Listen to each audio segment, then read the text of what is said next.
दोस्तों इस वीडियो में बात करने वाले हैं यूपीएससी एनडीए का फॉर्म कैसे फिल करेंगे। स्टेप बाय स्टेप मैं आपको जो एक लाइव फॉर्म फिल करके बताऊंगा। फोटो, सिग्नेचर, सारा चीज जो है A to Z गाइडलाइंस के साथ ये वीडियो होने वाला है। वीडियो थोड़ा सा लंबा होगा लेकिन आपको जो है पूरी संपूर्ण गाइडलाइंस के साथ ये वीडियो होने वाला है, ताकि आपका फॉर्म जो है आगे चल के रिजेक्ट ना हो और आप आसानी से फॉर्म भर सके और आप आगे का जो है प्रोसेस कर सके।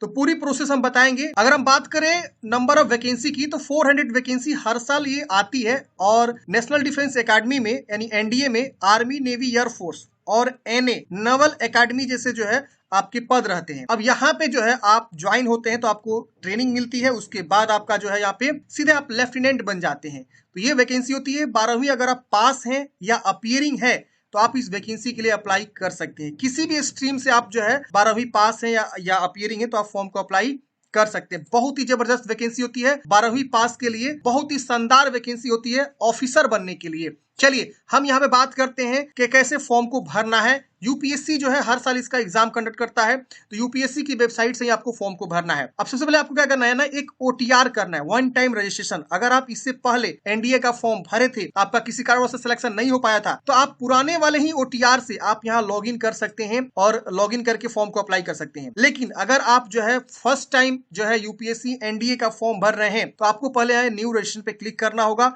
और एक नया रजिस्ट्रेशन करना होगा। रजिस्ट्रेशन बहुत ही सिंपल प्रोसेस है। मैं आपको पहले एक रजिस्ट्रेशन करके दिखाता हूं और फिर मैं आपको जो एक फॉर्म भर के बताऊंगा। तो हम न्यू रजिस्ट्रेशन पे क्लिक कर दिए हैं। यहाँ देखेंगे तो अपना नाम लिखेंगे रजिस्ट्रेशन में। यहाँ पे अपना सबसे पहले नाम लिखना, जिस तरह से मैट्रिक के मार्कशीट पे स्पेलिंग सही से लिखेगा। फिर नाम को दोबारा वेरीफाई कर लेना है। ये पूछ रहा है क्या अपना नाम कभी चेंज किया है, अगर चेंज किया तो हाँ करेंगे, चेंज नेम को बताएंगे, नहीं किया तो नो करेंगे। यहाँ जेंडर बताएंगे मेल है कि फीमेल है। यहाँ पे आपको अगेन चूज करना, मतलब हर चीज दो बार। फिर यहाँ डेट ऑफ बर्थ की चॉइस करना, जो भी आपका डेट ऑफ बर्थ है यहाँ से आ जाएगा। कैलेंडर ओपन करके अपना डेट ऑफ बर्थ की चॉइस कर लीजिएगा। तो ये मैं एग्जांपल को बता रहा हूँ। फिर दोबारा से डेट ऑफ बर्थ को वेरीफाई करेंगे। फादर्स नेम को दोबारा लिखना है। Mother's name verify. यहाँ पूछ रहा है माइनॉरिटी स्टेटस, आप अगर माइनॉरिटी से आते हैं तो हाँ करेंगे और अपना बताएंगे मुस्लिम, क्रिश्चियन, सिख क्या है, जैन। अगर नहीं आते हैं तो आप इसे नो करेंगे। यहाँ मोबाइल नंबर लिखना है। यहाँ अल्टरनेटिव मोबाइल नंबर को देना चाहते दीजिए वरना इसे छोड़ दीजिएगा। ईमेल आईडी लिखना है। अल्टरनेटिव कोई मेल आईडी देना चाहते दीजिए वरना इसे छोड़ सकते हैं। यहाँ 10वीं क्लास का बोर्ड का रोल नंबर पूछ रहा है तो 10वीं क्लास का रोल नंबर लिखना आपको। यहाँ पे सिक्योरिटी क्वेश्चन, इसमें से कोई भी क्वेश्चन आप चूज करेंगे उसका आंसर आप कुछ भी दे दीजिएगा। फिर सिक्योरिटी क्वेश्चन 2 आप कुछ भी चूज करिए, उसका आंसर कुछ भी दे दीजिए। यहाँ पे इस कैप्चा कोड को भरेंगे और सबमिट पे क्लिक करेंगे। सबमिट करते हैं फ्रेंड्स, आपका यहाँ पे जो है जानकारी शो होता है रजिस्ट्रेशन वाला। यहाँ पे आप एक बार जानकारी को वेरीफाई करते हैं कि हाँ ये सारा जानकारी सही है।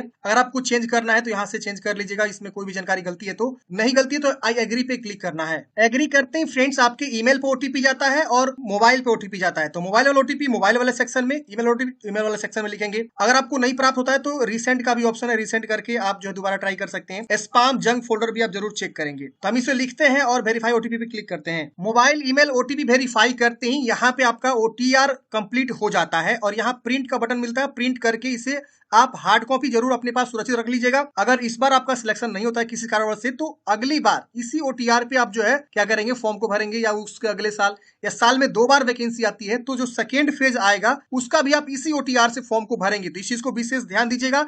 इसे प्रिंट आउट निकाल के अपने पास हार्ड कॉपी सुरक्षित रख लीजिएगा। अब क्या करना है फ्रेंड्स, आपको इसे प्रिंट कर लेना है। प्रिंट करने के बाद से अब आपको जो है यहाँ पे लॉगिन का सेक्शन बना है ऊपर में, आप लॉगिन वाले ऑप्शन पे क्लिक करेंगे। अब आप फ्रेंड्स जो है लॉगिन पेज पे आ जाते हैं। यहाँ पे आपको लॉगिन करके जो है फॉर्म को अप्लाई करना है। यहाँ पे 3 ऑप्शन के थ्रू आप लॉगिन कर सकते हैं, लेकिन थोड़ा सा मैं आपको यहाँ पे रोकना चाहूंगा। दोस्तों बहुत सारे लोग पूछते हैं कि हम एनडीए का जो है किताब कौन सा लें, कौन से कंपनी का लें और कौन बढ़िया किताब अभी मार्केट में चल रहा है इस एग्जाम की तैयारी करने के लिए। देखिए तो मैं बताना चाहूंगा फ्रेंड्स, अग्रवाल एग्जाम कार्ड का जो है ना ये किताब मार्केट में बहुत ही बेहतरीन है। एनडीए और एनए एग्जाम स्टडी बुक्स के लिए ये बहुत ही अच्छा है। कंप्लीट स्टडी बुक्स है, टॉपिक वाइज, सिलेबस वाइज आपको जो है यहाँ पे कवर किया गया है। इसमें जो है आपको एनसीईआरटी क्लास के 6 से 12 के टेक्स्ट बुक्स के जो है कंप्लीट कंटेंट आपको कवर किए गए हैं। इसके अलावा जो है पास्ट ईयर्स के ऑल क्वेश्चन रिलेटेड पॉइंट्स आपको कवर किए गए हैं। चैप्टर वाइज आपको इंपोर्टेंट प्रैक्टिस क्वेश्चंस भी यहाँ पे दिए गए। एक मॉक टेस्ट इस किताब में इंक्लूड है कंप्लीट स्टडी बुक्स में। तो ये आपका जो है कंप्लीट तैयारी के लिए ये किताब बहुत बढ़िया है, तो ये किताब आप ले सकते हैं। इसके अलावा इनका जो है ना सॉल्व पेपर भी आता है, 36 सॉल्व पेपर एनडीए और एनए का। इसमें जो है ना आपको चैप्टर वाइज जो है ना 3400 से ज्यादा बेस्ट क्वेश्चंस आपको यहाँ पे मिल जाएंगे। 36 सॉल्व पेपर, देखिए 36 सॉल्व पेपर लगाने से आपको ये फायदा होगा कि इससे आपको प्रीवियस ईयर के क्वेश्चंस का आइडिया मिल जाएगा कि किस तरह से क्वेश्चंस आपके आते हैं एनडीए में। इससे आपको ये पता लग जाएगा कि आप किस लेवल पे हैं, कितनी आपकी तैयारी हो चुकी है। तो प्रीवियस ईयर्स के सॉल्व पेपर लगाने से यही आपके फायदे होते हैं। तो ये भी किताब आप कंसीडर कर सकते हैं। ये दोनों किताब जो है आप कंसीडर कर सकते हैं और दोनों का मैं लिंक आपको डिस्क्रिप्शन बॉक्स में प्रोवाइड कर दिया हूं। आप इसे जरूर एक बार चेक कर लीजिए। अगर आपको खरीदना है तो लिंक आपको डिस्क्रिप्शन बॉक्स में मिल जाएगा। बढ़िया किताब है, दोनों के साथ आप अपनी बेहतरीन तैयारी कर सकते हैं इन दोनों भी किताब के साथ। अब ये जानते हैं कैसे आपको जो है फॉर्म को भरना है। तो हमने यहाँ पे रजिस्ट्रेशन वाला जो है प्रोसेस बता दिया था। अब हम यहाँ पे क्या करते हैं, लॉग इन करते हैं। तो लॉग इन यहाँ पे देखेंगे तो आपको 3 ऑप्शन मिलेगा। एक ईमेल आईडी के थ्रू, तो ईमेल आईडी लिखेंगे और गेट ओटीपी क्लिक करेंगे तो आपके ईमेल पर ओटीपी जाएगा। ओटीपी को यहाँ लिखेंगे, कैप्चा कोड भर के लॉग इन करेंगे।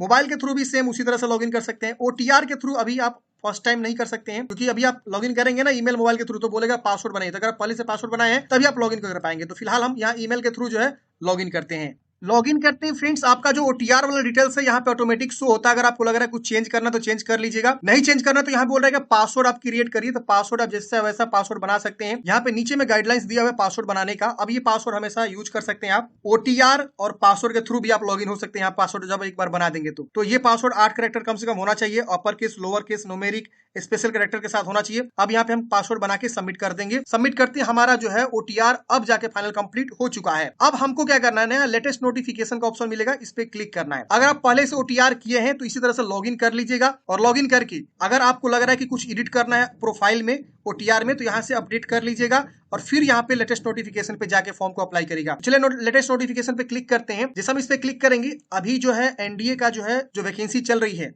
वो आपको यहाँ पे शो हो जाएगा। अब यहाँ पे देखेंगे इस प्रकार से आपका जो है अप्लाई फॉर यहाँ पे आ जाएगा। अभी यहाँ पे सीडीएस का भी चल रहा है। अभी मैं कुछ देर बाद सीडीएस का भी लेकर आऊंगा कैसे फॉर्म भरना है। यहाँ देखेंगे तो National Defence Academy and Naval Academy examination NDA NA का यहाँ पे जो है दिखेगा आपको। यहाँ पे जो है आपका क्लोजिंग डेट भी दिखा हुआ है। यहाँ पे पार्ट 1 और पार्ट 2। तो पहले पार्ट 1 को कंप्लीट करेंगे, फिर हमारा पार्ट 2 जो है एक्टिवेट होगा। तो पहले हम पार्ट 1 को कंप्लीट करेंगे। तो यहाँ पे आपको एक ऑप्शन मिलता है part 1, click here for part 1। आप इस पे क्लिक करेंगे। जैसा आप इस पे क्लिक करेंगे, इस पे क्लिक करना है, ऊपर वाला पे नहीं क्लिक करना है। ओटीआर में फिर रजिस्ट्रेशन करना स्टार्ट कर देंगे। नीचे करना है क्लिक हेयर फॉर पार्ट 1, भाग 1 के लिए यहाँ क्लिक करें। तो आप इस पे क्या करेंगे, क्लिक करेंगे। अब यहाँ पे इस प्रकार से इंस्ट्रक्शन आएगा, आप इंस्ट्रक्शन को पढ़ेंगे और सीधे आप नीचे आ जाएंगे। यहाँ पे यस कर देना है। यस करते ही यहाँ पे आपका ओटीआर से जानकारी ऑटोमेटिक उठा लेगा। यहाँ देखिए मेरा उठाया हुआ है। थोड़ा सा नीचे आएंगे तो यहाँ पे आपको नेशनलिटी बताना है, आप मैरिड है कि अनमैरिड। तो अनमैरिड ऑलरेडी रहेगा, क्योंकि अनमैरिड कैंडिडेट ही फॉर्म भर पाते हैं इसको। यहाँ समुदाय, आपका कैटेगरी क्या है, आप जनरल हैं, ओबीसी हैं, एससी हैं, एसटी हैं, यही 4 कैटेगरी यहाँ पे होता है। तो अगर आप जनरल है तो जनरल चूज करेंगे, अगर आप ओबीसी हैं तो ओबीसी चूज करेंगे। तो पूछेगा कि do you belong to creamy layer, क्या आप जो है क्रीमी लेयर से बिलोंग करते हैं। अगर बिलोंग करते हैं तो हाँ करेंगे और नहीं करते हैं तो नो करेंगे। तो यहाँ पे नो का मतलब क्या हो गया, नॉन क्रीमी लेयर, समझ रहे ना। तो अगर आप क्रीमी लेयर हैं तो हाँ करिए, यहाँ पे सीधी सी बात। अगर आप नॉन क्रीमी लेयर है यहाँ पे नो करिएगा। अब नो करेंगे तो नॉन क्रीमी लेयर का सर्टिफिकेट यहाँ मांगेगा। इशू बाई, मतलब किसके द्वारा इशू किया गया है, जैसे सर्कल ऑफिसर या जो भी है रेवेन्यू ऑफिसर। यहाँ पे कम्युनिटी सर्टिफिकेट डेट, कब आपने वो सर्टिफिकेट बनवाया हुआ है, यहाँ से डेट चूज कर लेंगे। और यहाँ पे फी रिसेप्शन अलाउडेड, यहाँ पे यस नो ऑटोमेटिक ये रहेगा। इसमें आपको कुछ करना ही नहीं है। अगर आप एससी से रहेंगे तो एससी वालों को भी अपना जाति प्रमाण पत्र यहाँ पे देना होगा। तो अपना जाति प्रमाण पत्र की संख्या, इशूइंग अथॉरिटी और यहाँ पे कब आपने इशू करवाया हुआ है ये आ जाएगा। और यहाँ देखिए ऑटोमेटिक यस हो जाएगा, मतलब इसका फी माफ है। तो इस तरह से जनरल को छोड़ के बाकी सबको अपना जो है कैटेगरी सर्टिफिकेट यहाँ पे देना होगा। तो आप अपने अकॉर्डिंग यहाँ पे चुनाव करेंगे। अब यहाँ आता है एजुकेशनल क्वालिफिकेशन, शैक्षणिक योग्यता आपकी क्या है। तो यहाँ पे आप देखेंगे, इस पे क्लिक करेंगे ना तो यहाँ पे आपको बहुत सारे ऑप्शन देखने को मिलते हैं। यहाँ कोड आता है चुनाव करने का। अभी हम आपको दिखा देते हैं। यहाँ पे मैंने डिटेल्स पे क्लिक कर दिया। यहाँ पे आ रहा है कि मतलब 1 का मतलब क्या है, 2 का मतलब क्या है, 3 का मतलब क्या है। एग्जामिनेशन कोड, यहाँ देखिए 1 आप चूज करेंगे तो इसका मतलब ये हुआ कि आप जो है 12th पास कर चुके हैं और but not having physics, chemistry and mathematics together. मतलब आप 12th पास हैं लेकिन आपके पास जो विषय है उसमें फिजिक्स, केमिस्ट्री, मैथ नहीं पढ़े हैं आप एक साथ। अगर दूसरा ऑप्शन है कि पास 12th और विथ फिजिक्स, केमिस्ट्री, मैथ, आप 12वीं पास हैं और फिजिक्स, केमिस्ट्री, मैथ के साथ आप पास हैं, तो दूसरा ऑप्शन चूज करेंगे। तीसरा वो चूज करेगा जो यहाँ बोला गया कि अपीयरिंग है लेकिन आपके पास जो है मतलब अभी 2024 में आप एग्जाम देंगे, अपीयरिंग है, आपका जून जुलाई तक रिजल्ट आ जाएगा। तो अपीयरिंग वाले भी कैंडिडेट्स फॉर्म भर सकते हैं, भले वो सीबीएसई से हो या बिहार बोर्ड, किसी बोर्ड से हो, अपीयरिंग में है तो फॉर्म भर सकते हैं। यहाँ लिखा हुआ कि आपका सब्जेक्ट जो है फिजिक्स, केमिस्ट्री, मैथ नहीं है और आप अपीयरिंग में है तो तीसरा ऑप्शन चूज करेंगे। चौथा ऑप्शन वो चूज करेगा जो अपीयरिंग में है, इसके अलावा उनका जो है फिजिक्स, केमिस्ट्री, मैथ जो है सब्जेक्ट है, तो चौथा ऑप्शन को चुनाव कर सकता है। तो अपने अकॉर्डिंग यहाँ से देखेंगे कि आपने जो है क्या कर रखा हुआ है, ये वाला या ये वाला या ये वाला, ये वाला। तो इस तरह से आपको जो है चूज कर लेना है। अब यहाँ पे जो पहला ऑप्शन है not having physics chemistry math, तो वो अगर कोई कॉमर्स से भी पढ़ाई किया तो वही चूज करेगा, आर्ट्स से पढ़ाई किया हुआ है या जो भी है वो अपना यहाँ पे पहला ऑप्शन चूज करेगा। लेकिन दूसरा ऑप्शन वही चूज करेगा जो 12वीं पास है फिजिक्स केमिस्ट्री मैथ के साथ, तो ये दूसरा ऑप्शन चूज करेगा। अब यहाँ अपना एड्रेस को लिखना है, जो भी आपका एड्रेस है, विलेज, पोस्ट, थाना, यहाँ लिख दीजिएगा। यहाँ राज्य चूज करिए किस राज्य से आप बिलोंग करते हैं, यहाँ डिस्ट्रिक्ट चूज करिए कौन से डिस्ट्रिक्ट से आप बिलोंग करते हैं। तो राज्य चूज करने के बाद थोड़ा सा समय लगेगा आने में यहाँ डिस्ट्रिक्ट, क्योंकि उसके अकॉर्डिंग आएगा। फिर यहाँ पिन कोड लिखेंगे और यहाँ एरिया पिन कोड मांग रहा है, इसे छोड़ दीजिएगा, मैंडेटरी नहीं है। जो जो स्टार मार्क्स लगा हुआ है ना वो सब भरना आपको मैंडेटरी होता है, बाकी आप छोड़ दीजिए, कोई दिक्कत नहीं होने वाला है। इसके बाद यहाँ पे आपको कंटिन्यू कर देना है। सेव नेक्स्ट करते हैं। अगले स्टेप में आपका आएगा यहाँ पे आईडी प्रूफ चूज करने का, पहचान पत्र। अब ये पहचान पत्र आप कुछ भी चूज कर सकते हैं, जैसे स्कूल का ID, Aadhaar card, driving licence, PAN card, जो भी आपके पास आईडी है वो आप चुनाव करेंगे। मैंने यहाँ पे आधार कार्ड चूज किया, तो यहाँ पे आपको कॉन्सेंट देना होगा, हाँ आप अपनी आधार कार्ड जो साझा कर रहे हैं अपने अकॉर्डिंग। अब यहाँ पे उस आईडी कार्ड का जो है नंबर, जैसे हमने आधार कार्ड चूज किया तो आधार नंबर लिखेंगे और दोबारा से कंफर्म कर देना उसी आधार नंबर को, जो भी आपका 12 डिजिट का आधार नंबर है इन दोनों बॉक्सों में लिख दीजिएगा। अगर आप पैन कार्ड चूज करते हैं तो पैन संख्या यहाँ आपको लिखना होगा और यहाँ पे दोबारा पेन संख्या को लिख देना दोनों बक्सा में। तो जो आप आईडी प्रूफ चूज करेंगे उसकी संख्या इन दोनों बॉक्सों में लिख देना सेम सेम। तो मैं आधार कार्ड यहाँ पे चूज कर लेता हूँ और आधार संख्या पे मैं लिख दूंगा। अब जो आप आईडी प्रूफ चूज करेंगे उसकी फोटो कॉपी भी यहाँ पे आपको अटैच करना है, पीडीएफ फॉर्मेट में होना चाहिए। और यहाँ पे अपलोड संबंधित जो है निर्देश दिए गए, आप इस पे क्लिक करेंगे ना तो आपको यहाँ पे शो होगा कि इसका जो फाइल साइज है वो कैसा होना चाहिए। थोड़ा सा समय लग रहा है फ्रेंड्स, वेबसाइट थोड़ा धीरा है और आज ही ये वेबसाइट ओपन हुआ है, तो थोड़ा सा कई सारे लोग फॉर्म भर रहे हैं तो इसलिए यहाँ पे धीरा दिखा रहा है, तो मैं थोड़ा सा वेट कर लेता हूँ। देखिए यहाँ पे बोला गया कि पीडीएफ स्कैन साइज होना चाहिए और यहाँ पे आपका जो है 20 KB से लेकर 300 KB से अधिक नहीं होना चाहिए। तो यहाँ पे इसी गाइडलाइंस में आप फोटो, मतलब ये जो डॉक्यूमेंट्स आपको लगाना है, आधार कार्ड या पैन कार्ड या वोटर आईडी कार्ड, उसका स्कैन करके अपलोड करेंगे। पैन कार्ड है तो केवल फर्स्ट पेज रहेगा, आधार कार्ड है तो फ्रंट और बैक दोनों पेज को स्कैन एक पीडीएफ बना लीजिएगा। और अगर आपका जो है वोटर आईडी कार्ड है तो फर्स्ट और बैक दोनों होता है, तो उस तरह से आप यहाँ पे देख लेंगे। अब यहाँ पे आपको जो है प्रीफ्रेंस देना है। अगर आपकी यहाँ पे सिलेक्शन होती है तो पहला आप वरीयता कहाँ जो है ज्वाइन करना प्रेफर करेंगे, तो आप यहाँ पे किसको एक किसको दो ऐसे करके आप 4 प्रीफ्रेंस देंगे। तो अगर आपको पहला प्रीफ्रेंस मन है कि हम नेवी में डालें तो इसको 1 दे सकते हैं, इसको 2 दे सकते हैं, इसको 3 दे सकते हैं और इसको 4 दे सकते हैं। तो अपने अकॉर्डिंग आप यहाँ पे चुनाव करेंगे। अब यहाँ पे जैसे कि मान लीजिए हमको इसका प्रीफरेंस नहीं देना आर्मी का, तो 0 हम डाल सकते हैं, इसको भी नहीं देना, इसको 0 डाल सकते हैं। सिर्फ हम इसको देना तो इसको हम सिर्फ इसी को रख सकते हैं 4 नंबर को, समझ रहे ना, मतलब इसको पहला प्रीफरेंस हमने दे दिया 1 अगर हमने लिखा तो हमने पहला प्रीफरेंस नवल अकेडमी को दिया है। अगर हम यहाँ 2 लिखेंगे ना तो हमने दूसरा ऑप्शन जो है आर्मी का दिया हुआ है। अगर हम यहाँ 3 डाले तो हम तीसरा ऑप्शन जो है नेवी को दिया है और 4 डाले यहाँ पे चौथा ऑप्शन हमने एयरफोर्स को दिया है। तो एयरफोर्स का हमने यहाँ पे जैसे चुनाव किया तो यहाँ पे कुछ जानकारी यहाँ पे आ रहा है। यहाँ पूछ रहा है कि क्या आप कभी वायुसेना की परीक्षा CPSS या PABT पायलट में असफल रहे हैं। अगर आप इस तरह के एंट्रेंस एग्जाम दिए तो यस करेंगे वरना नो करेंगे। इसकी वजह से would you like to be consider air force GDO, मतलब ग्राउंड ड्यूटी ऑफिसर के लिए भी आप कंसीडर करना चाहते हैं तो हाँ करिए, नहीं करते नो कर दीजिए। ये पूछ रहा है वेदर स्टूडेंट ऑफ सैनिक या मिलिट्री स्कूल, क्या आप जो है सैनिक या मिलिट्री स्कूल के विद्यार्थी हैं, अगर हैं तो हाँ करेंगे, आपको थोड़ा सा डिस्काउंट मिलता है, नहीं है तो नो कर सकते हैं। अब ये पूछ रहा है कि क्या आप JCO NCO या अन्य रैंक के अधिकारी को वार्ड और सैनिक या मिलिट्री स्कूल के विद्यार्थी अगर हैं तो हाँ करेंगे, नहीं तो नो करेंगे। अब यहाँ पे आपको कंटिन्यू पे क्लिक करना है। एक चीज विशेष ध्यान देना, अगर आप आर्ट्स स्टूडेंट्स हैं या कॉमर्स स्टूडेंट्स हैं या ह्यूमैनिटी स्टूडेंट्स हैं, आप फॉर्म भर रहे हैं तो आपको यहाँ पे ना कुछ एयरफोर्स या कुछ नेवी का पोस्ट आपको नहीं दिखाई देगा, आर्मी का दिखाई दे सकता है, नवल अकेडमी का दिखाई दे सकता है, तो उसको आपको घबराना नहीं है। आपके क्वालिफिकेशन के अकॉर्डिंग यहाँ पे जो है आपका ये आएगा वरीयता चूज करने के लिए, ठीक है ना, प्रीफ्रेंस, तो उस तरह से आप देख लीजिएगा।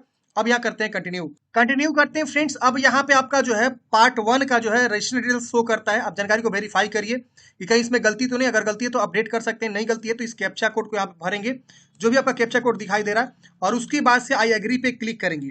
अगर आपको अपडेट करना है तो अभी अपडेट कर लीजिएगा, बाद में आपको सुधार नहीं हो सकता है। तो यहाँ आई एग्री पे क्लिक करेंगे, आपको सीधे ले जाएगा पेमेंट गेटवे पे। अगर आपका एप्लीकेशन फी लगेगा तो यहाँ पे तुरंत आपको जो है एप्लीकेशन फी 100 रुपये जमा करना होगा और उसके बाद आपका जो है आगे का प्रोसेस होगा। तो मैं यहाँ करता हूँ आई एग्री, ओके करते हैं। ओके करते हैं, ये देखिए मेरा पहला स्टेप कंप्लीट हो चुका है, स्टेज 1 जो है कंप्लीट हो चुका है और यहाँ प्रिंट करने का भी ऑप्शन आ गया है। अगर आपको यहाँ पे एप्लीकेशन फी लगता है तो 100 रुपये जमा करते, तब जाके आपका पहला स्टेज जो है कंप्लीट यहाँ पे हो पाता। तो मैं यहाँ पे SC से फॉर्म भर रहा हूँ, इसलिए मेरे यहाँ पे पैसा नहीं लगा। अब यहाँ करेंगे प्रिंट स्लिप का ऑप्शन, प्रिंट कर लीजिएगा। अब आ जाता है फोटो सिग्नेचर अपलोड का, इस पे क्लिक करेंगे। जैसे हम इस पे क्लिक करेंगे हमारा अगला स्टेप आ जाता है फोटो एंड सिग्नेचर का। तो ये बहुत इंपॉर्टेंट पॉइंट है, क्योंकि यहाँ पे आप लोग ना गलती करते हैं फोटो सिग्नेचर अपलोड करने में। तो इसको समझिए अच्छे से कि कैसे फोटो सिग्नेचर को अपलोड करना है। यहाँ पे पहले जो गाइडलाइंस है उसको समझिए कि फोटो गाइडलाइंस का क्या है। तो देखिए यहाँ पे बताया गया है, ये डायमेंशन दिया गया फोटोग्राफ का कि आपका 350 पिक्सल विड्थ और 350 पिक्सल हाइट ये मिनिमम होना चाहिए।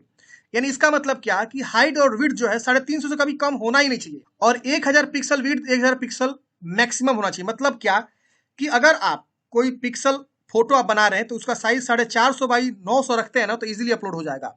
इसके अलावा गाइडलाइंस भी देखना है आपको कि उसका केबी क्या होना चाहिए। तो 20 से 300 केबी के बीच होना चाहिए तो ही अपलोड होगा। फोटोग्राफ का यही जो है डायमेंशन है। तो इसी डायमेंशन के अकॉर्डिंग आप फोटोग्राफ को अपलोड करेंगे ना, तो आपका इजिली जो है फोटोग्राफ अपलोड हो जाएगा। हाउ टू रिसाइज का यहाँ पे ऑप्शन दिया, इस पे क्लिक करेंगे ना, तो यहाँ पे आपको जो है ये बताया है, गाइडलाइंस दिया हुआ है पेंट में, MS पेंट में आप जाके कैसे आप जो है रिसाइज कर सकते हैं। यहाँ पे देखिए, यहाँ पे रिसाइज करने का तरीका दिया गया है, ठीक है ना। तो आप इसी तरह से क्या करेंगे, अपने फोटोग्राफ को जो है रिसाइज कर सकते हैं। अब यहीं पे सिग्नेचर का गाइडलाइंस दिया है कि 350 बाई 1000 पिक्सल से बीच में होना चाहिए, और यहाँ पे 20 से 300 केबी के बीच आकार होना चाहिए। तो इसी कंडीशन में आपका यहाँ पे फोटोग्राफ अपलोड होगा। हम फोटो और सिग्नेचर को चूज करते हैं और फिर यहाँ अपलोड इमेज पे क्लिक करते हैं। तो फ्रेंड्स, हमने यहाँ पे फोटोग्राफ और सिग्नेचर को अपलोड कर दिया है। यहाँ पे आपको कंटिन्यू करना है। अब यहाँ पे देखेंगे तो गाइडलाइंस ये भी दिया कि एक्सेप्टेबल फोटो इस तरह से, सिग्नेचर इस तरह से। अगर इस तरह से आप लगा देंगे तो फिर आपका एक्सेप्टेबल नहीं, हम इसे कंटिन्यू कर देते हैं। अब यहाँ पे हमारा पार्ट 1 देखेंगे तो यहाँ पे जो है कंप्लीट हो चुका है। यहाँ पे पार्ट 2 का भी यहाँ पे फोटो सिग्नेचर भी कंप्लीट हो चुका है। अब हमको यहाँ पे क्लिक करना है centre selection and agree to declaration. हम इस पे क्लिक करेंगे क्योंकि ये वाला कंप्लीट नहीं हुआ है। अब हम परीक्षा सेंटर यहाँ पे चुनाव करेंगे कि आप एग्जाम सेंटर कहाँ रखना चाहते हैं। तो आपको जहां नियरेस्ट लगे वहां चूज कर लीजिएगा। फिर आपको जो है I have read declaration and agree, आप इस पे क्लिक करेंगे। आपका यहाँ पे फॉर्म जो है फाइनल कंप्लीट हो जाएगा। यहाँ देखिए कंप्लीट हो चुका है। अब आपको हमें बोल रहा है कि for application status national Defence academy, आप इस पे क्लिक करें। आप इस पे क्लिक करेंगे, अब आपको ये जो है रिडायरेक्ट कर देगा कहाँ पे, तो प्रिंट करने के लिए। तो यहाँ पे आपको जो है मैंने क्लिक कर दिया, थोड़ा सा ये समय ले रहा है। अब हमको ये प्रिंट वाले ऑप्शन पे लेके जाएगा। ये देखिए आ गया। इस प्रकार से मेरा सारा चीज कंप्लीट हो चुका है। पार्ट 1 पार्ट 2 सब चीज कंप्लीट है। अब यहाँ हमको जो है प्रिंट करने का ऑप्शन दे रहा है, तो व्यू या प्रिंट एप्लीकेशन इस पे क्लिक करेंगे तो हमारा एप्लीकेशन इस प्रकार से जो है देखेंगे आ जाएगा, और यहाँ पे प्रिंट का ऑप्शन मिलेगा। हम इससे प्रिंट आउट निकाल के अपने पास हार्ड कॉपी सुरक्षित रख लेंगे। तो इस प्रकार से फ्रेंड्स हमने डिस्कस किया कि नेशनल डिफेंस एकेडमी में जो वैकेंसी निकाली गई उसके लिए कैसे आपको फॉर्म को अप्लाई करना है। अगर आपके मन में कोई भी डाउट्स है, कमेंट है, आप कमेंट बॉक्स में पूछिएगा। मिलता है